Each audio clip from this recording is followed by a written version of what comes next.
dari masalah aku, itu kan menjadi ada banyak orang yang punya masalah yang sama kan. Nah di situ aku kayak mikir gimana aku bisa nolong orang-orang itu, gitu aja sih. Dan kalau misalnya untuk dari segi bisnis, berarti banyak banget market yang emang ngalamin masalah yang sama kayak masalah kita, gitu.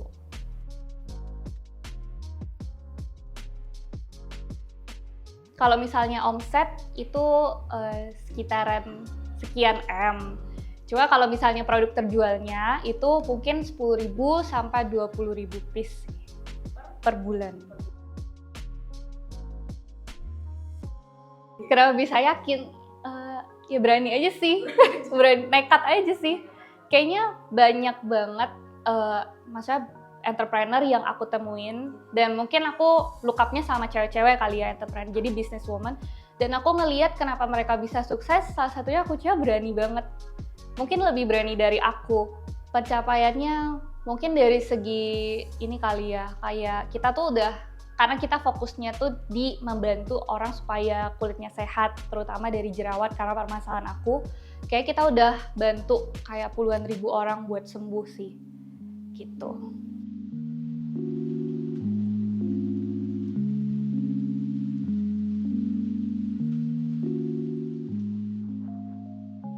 Nama aku Valencia Natania, tapi mungkin lebih dikenal Valencia Harlet sekarang. Iya, terus sekarang aku brand owner atau founder dari Harlet Beauty. Itu adalah bisnis skincare lokal, terus sekarang usianya 27. Iya, kalau nggak salah 27 ya. Sekarang usianya 27 udah punya bisnis skincare juga. Itu waktu awal bikin bisnis tahun berapa Kak? Tahun awal banget kalau misalnya Harlet Beauty itu tahun 2018. Tapi sebelumnya tuh aku pernah kayak jadi reseller juga. Udah jadi reseller skincare gitu. Tahun? Dari aku umur 19 tahun. Kenapa pilih jadi reseller skincare Kak? Produk lain gitu. Dulu itu kan aku student exchange ke Korea.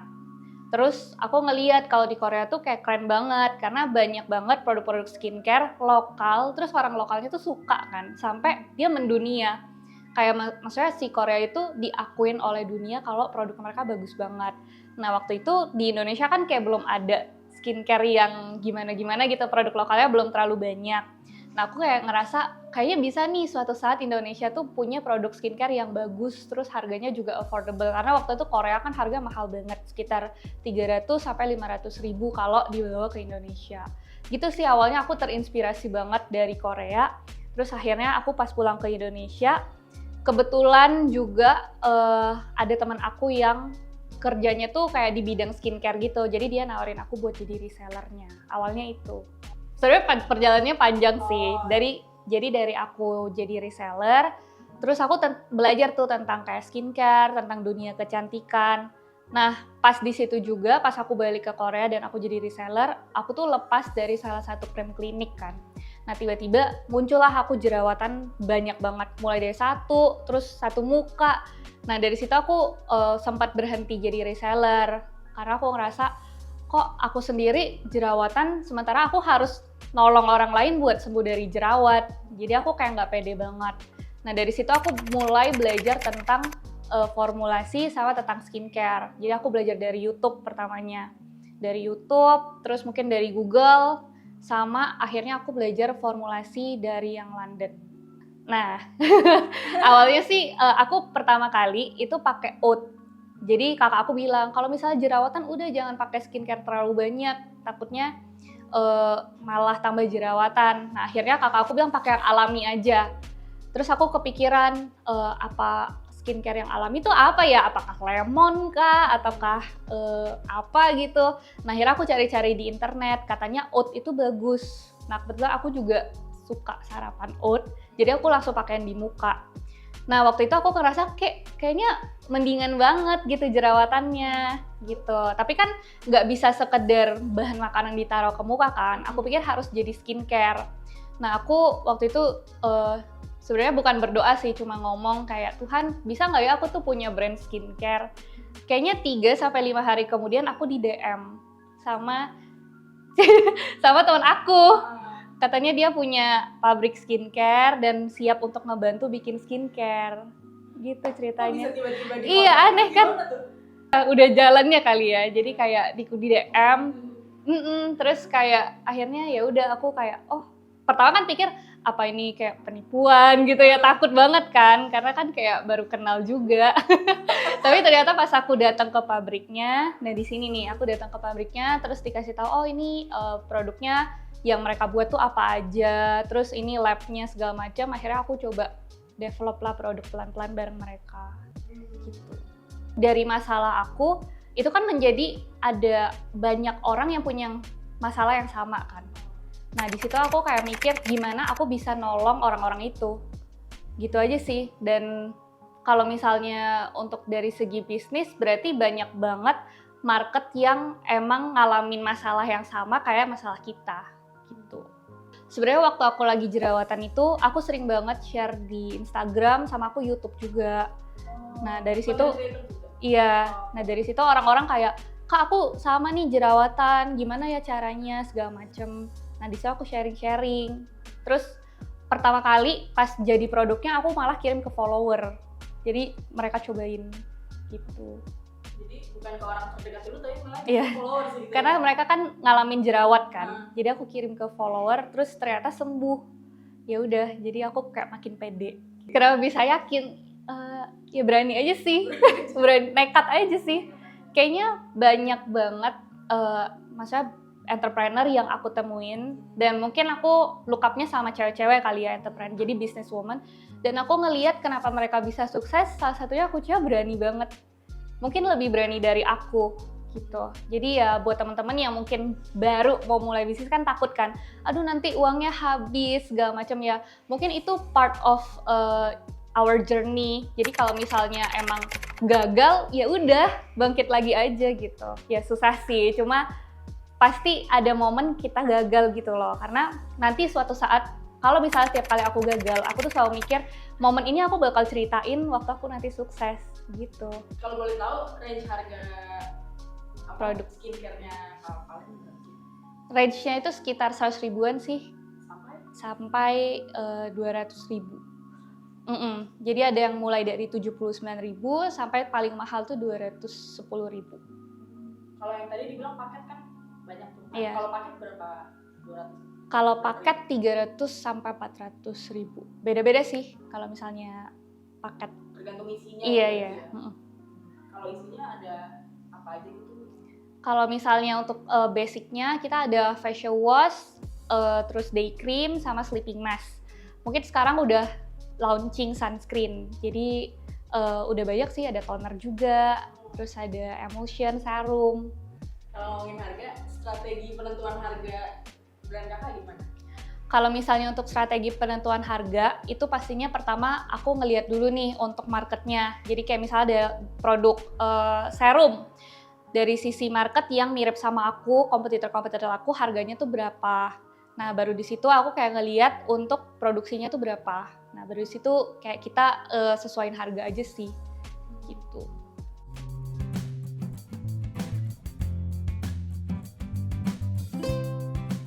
Dulu sih modalnya nggak terlalu gede sih, paling mungkin tadi sekitaran 20 atau 30 juta. Tapi kan tetap maksudnya nggak langsung sekaligus keluar gitu loh, pasti kayak bertahap-bertahap gitu. Waktu itu aku kumpulin dari modal reseller, terus ada sebagian juga aku pinjem ke papa angkat aku. Terus langsung aku balikin kayaknya sekitar nggak sampai setahun aku balikin 2 kali lipat deh. Nah, selain modal apa yang harus diikutin sama orang-orang yang mau bikin bisnis? Banyak sih pastinya, mungkin kayak dari sisi produk itu juga harus bagus banget. Terus mungkin juga dari sisi branding, terus kenapa kayak orang harus beli produk ini, dari sisi kayak marketing, itu yang perlu sih untuk awal-awal ya. Kalau misalnya tim gitu-gitu mungkin nanti aja nggak apa-apa. Nah sebenarnya untuk propose ke papa angkat aku juga bukan kayak sekedar keluarga gitu. Jadi benar-benar kayak ke investor, aku bikin proposal. Jadi kalau misalnya aku pinjamnya sekian bakal balik berapa dengan bunga berapa. Jadi aku benar-benar kayak bikin gitu, dan sebenarnya kalau perhitungannya benar-benar perhitungan yang simple banget. Kayak misalnya, oh untuk biaya produksi aku harus keluar segini. Terus untuk biaya marketing aku misalnya harus keluar untuk awal mungkin 10 juta. Nah sisanya itu aku gaji diri sendiri 3 juta per bulan dan aku save selama 6 bulan.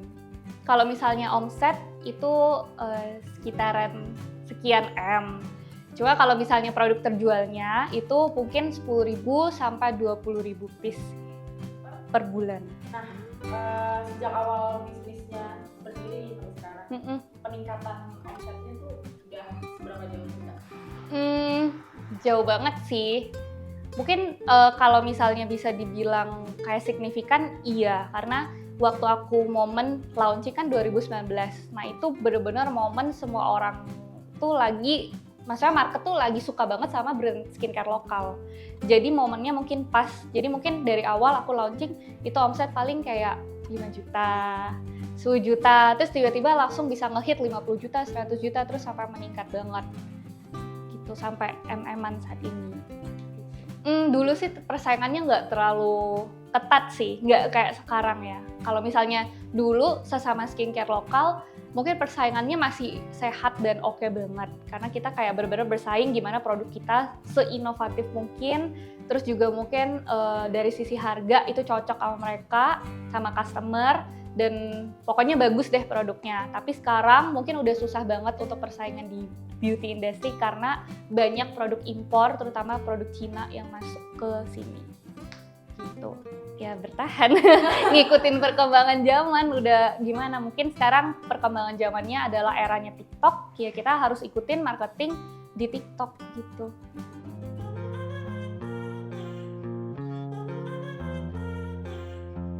Kalau misalnya perkembangan untuk omset dari 5 tahun lalu sampai sekarang, mungkin 10 sampai 20 kali lipat sih.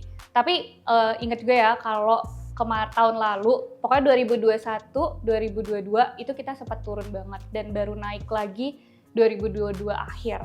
Nah itu naiknya lebih naik lagi dibanding yang sebelumnya. Kenapa turun Kak waktu itu? Kayak banyak hal sih, mungkin karena persaingannya udah mulai ketat. Terus juga aku banyak kesalahan manajemen kayak mungkin dari sisi operasional sama sisi marketing tuh banyak banget kesalahannya. Karena kan aku kayak bener-bener orang yang baru berbisnis kan, jadi ya udah asal tembak aja gitu, nggak based on data. Jadi kayak feeling gitu. Nah itu banyak banget kita rugi di situ sampai mungkin 1 bulan tuh kita bisa rugi 100 sampai 150 juta selama 2 tahun. Bulan 150 juta. Iya. Udah hampir tutup, Kak. Itu pas lagi mengalami itu berarti lagi jatuh-jatuhnya. Lagi jatuh-jatuhnya sih. Ada peristiwa lain nggak yang mungkin lebih jatuh dari itu?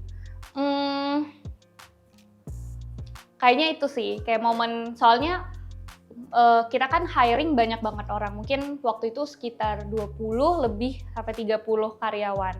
Nah itu kita harus kayak apa ya namanya, mengurangi karyawan-karyawan di saat itu juga karena kita benar-benar minusnya tuh parah banget kan. Nah itu yang mungkin bikin sedih kali ya, karena kan mereka dari awal banget, dari awal ngikutin kita gitu. Nah tapi harus kayak berpisah sama beberapa orang dan akhirnya sekarang jadi small team banget sih. Berapa sekarang? Mungkin 7 atau 10. Dari 30 Iya. jadi 7 doang. Waktu itu mungkin salah satunya kita hire karyawan terlalu cepat karena kan kita kayak membludak banget kan. Mungkin sehari itu bisa ribuan order gitu. Jadi kita kayak hiring. Nah itu kita nggak, maksudnya kalau prinsip aku ya, untuk kerja sama meskipun mereka karyawan aku, tapi kerja tuh bener-bener cocok-cocokan kayak partner. Itu prinsip aku. Nah kita waktu itu hiring, kita udah nggak lihat CV lagi Kak. Jadi kayak udah hiring gitu. Kayak kamu punya temen nggak? Udah langsung masuk aja besok gitu. Jadi Padahal harusnya gimana? harusnya kita bener-bener profiling dari sisi orangnya, karakternya cocok gak sama kita. Terus mungkin kita probation 3 bulan karena ngelihat kayak cocok gak kerjanya sama culture company kita. Nah harusnya kayak gitu. Cuma waktu itu bener-bener lagi membludak banget. Akhirnya kita kayak hiring banyak. Terus operasionalnya gede, tapi ternyata persaingannya semakin ketat. Jadi semakin turun omsetnya, tapi operational cost-nya udah gede banget.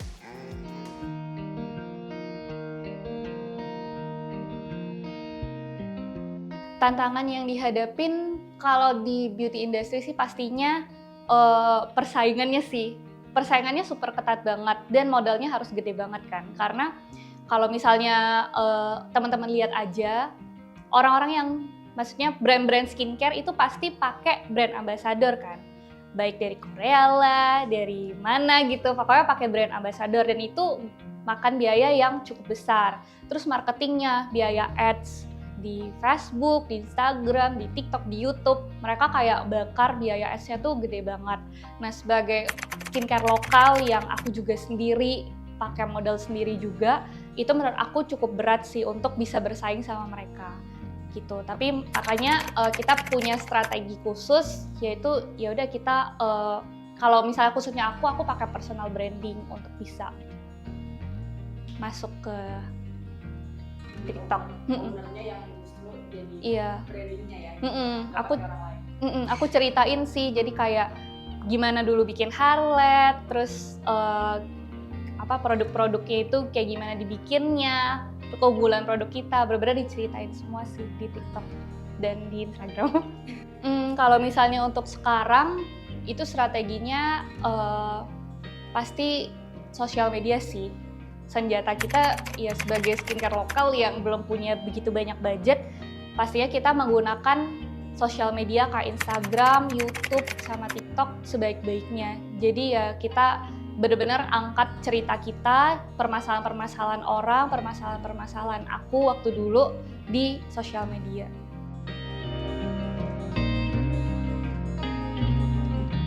Soal brand ambassador, gitu-gitu kan, dibilang pengennya pakai personal brandingnya. Udah efektif belum sih strategi yang ini? Kalau misalnya sekarang sih menurut aku udah cukup efektif sih, karena kan kita kendala budget buat bisa pakai brand ambassador atau marketing yang cukup besar gitu budgetnya. Sebenarnya nggak sengaja langsung kayak pakai personal branding aja lah. Karena kan dari awalnya itu aku emang udah konten di YouTube. Jadi dari aku sebelum bikin brand, aku emang udah cerita sharing tentang perjalanan jerawat aku kan. Nah makanya waktu sempat 2021-2022 itu kan turun kan, nah aku sempat drop juga. Jadi sebagai secara personal aku kayak sempat drop gitu, jadi kayak nggak pede, terus juga bingung mau ngapain lagi. Nah makanya pas udah 2002 akhir itu aku baru mulai belajar lagi untuk meningkatkan kepercayaan diri sih. Jadi untuk kayak ngonten lagi. Nah itu aku juga cerita sama sih kayak perjuangan aku pas aku cerita dulu. Kalau visi misi pastinya kita kayak pengen menciptakan produk yang benar-benar bagus dan pastinya dari Indonesia ya. Jadi kayak produk lokal dan kita pengen ngebantu orang-orang supaya kulitnya tuh bisa sehat gitu ya. Mungkin dari dulu banyak skincare abal-abal dan aku juga ngalamin. Nah, aku pengen mereka tuh bisa sehat kulitnya. Dan kalau misalnya untuk kedepannya, kita pengen produk Indonesia tuh bisa diakuin sama dunia sih. Kalau produknya bener-bener bagus. Sekarang menurut Kapalnya udah diakuin belum? Beberapa udah beli sih dari luar. Jadi kita udah kayak kirim ke Malaysia, ke Amerika, ke Hong Kong, ke Dubai. Lumayan banyak sih. Cuma mungkin di akhir tahun ini kita bakal masuk ke Dubai.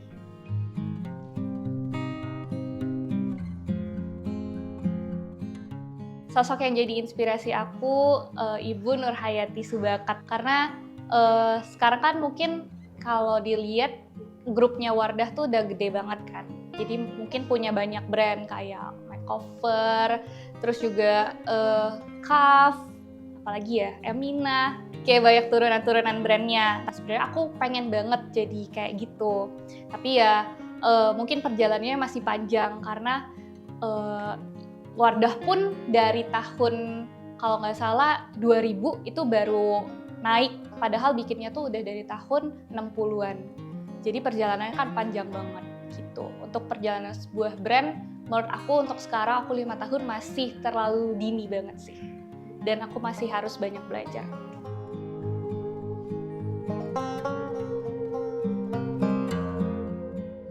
Nah, menurut Kapalnya tren bisnis skincare lokal di Indonesia ini kedepannya gimana sih?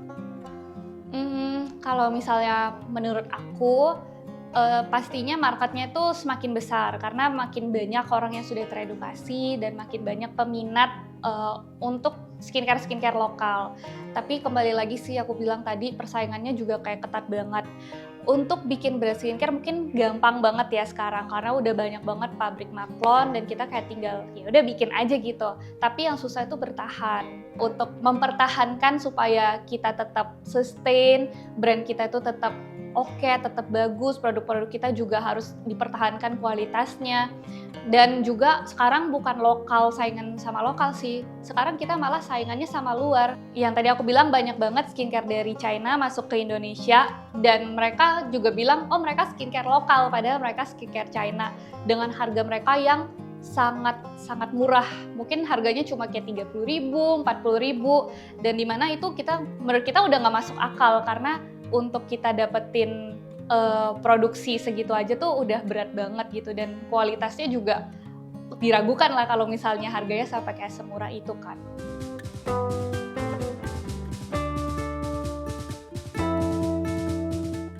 Target kedepannya kalau misalnya sekarang ini Harad kan kayak resellernya tuh baru beberapa doang dan kita belum buka reseller dari sejak kayaknya beberapa tahun lalu.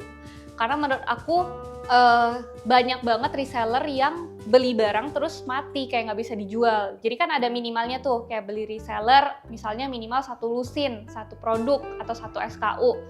Nah akhirnya nanti kita bakal buat satu aplikasi yang sekarang udah ada sih sebenarnya. Jadi buat orang-orang yang pengen jadi reseller tapi nggak usah pakai stok atau modal yang besar. Jadi mereka cukup beli 1 paket aja, mereka udah bisa jadi reseller. Gitu.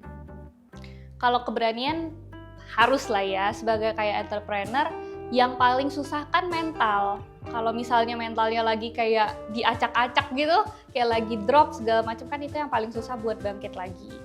Itu sih yang paling menurut aku perlu dijaga sih. Terus juga mungkin kalau misalnya sekarang anak-anak muda itu kan udah bisa pakai sosial media dan dengan cepatnya mereka tuh bisa berkembangnya bener-bener pesat banget.